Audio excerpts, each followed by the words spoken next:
This is what we believe. The world is opposed to God. In Ephesians chapter 2, verse 1 to 2, it reads, "And you were dead in the trespasses and sins in which you once walked, following the course of this world, following the prince of the power of the air, the spirit that is now at work in the sons of disobedience." Have you ever heard someone say, "That's so worldly"? Surely, you know what the word world means, but just like any word, its context can give us insight into a possible deeper meaning.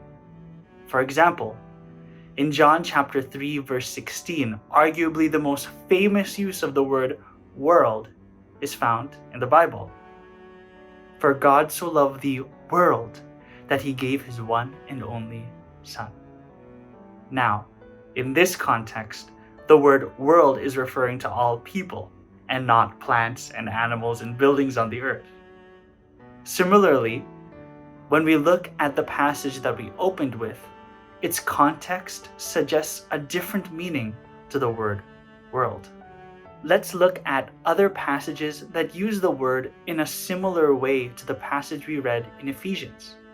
In Romans 12 verse 2, it says this, "Do not be conformed to this world, but be transformed by the renewal of your mind, that by testing you may discern what is the will of God, what is good and acceptable and perfect."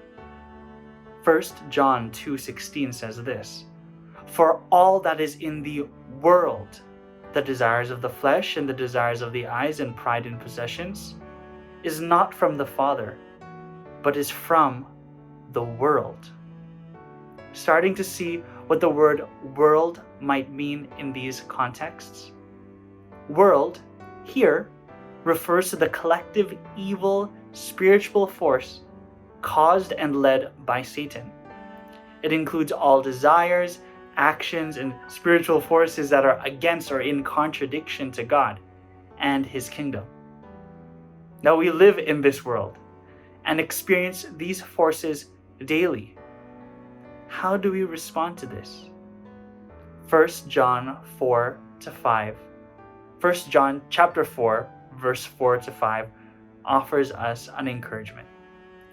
"For everyone who has been born of God overcomes the world. And this is the victory that has overcome the world, our faith." Who is it that overcomes the world except the one who believes that Jesus is the Son of God? What great assurance! When he rose from the grave, Christ overcame the world.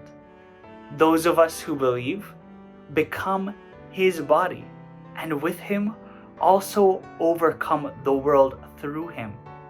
The final say has been determined. All the evil spiritual forces, no matter how many times they strike us down, will not destroy us. The world is opposed to God, but there is hope because God has overcome the world.